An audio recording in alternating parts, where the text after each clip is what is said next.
aeroport, даже samolyotlar sansaling bo'ladi. Boeing 747 bo'lsa kerak, ana shu samolyot. Bu yerdan samolyot sanab tursaling bo'ladi.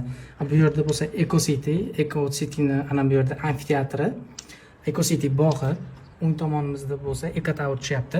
Biz hozir 41-domning 8-etajdamiz.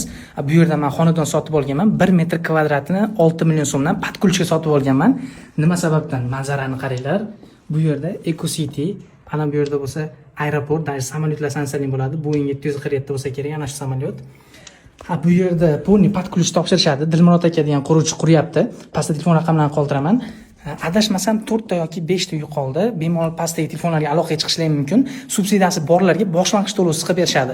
Men hozir 2 xonali uy olganman. Bu yerda oshxonasi, gaz plitasi hamda vitishkasi bo'ladi. Bu yerdan bo'lsa bitta chiroyli mebel qo'yib beriladi. Oshxonasi alohida, bu yerda zali.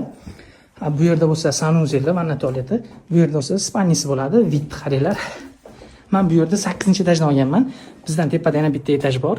Mana bu yerda konsertni bepul tomosha qilib o'tirsalar ham bo'laveradi, mazza qilib.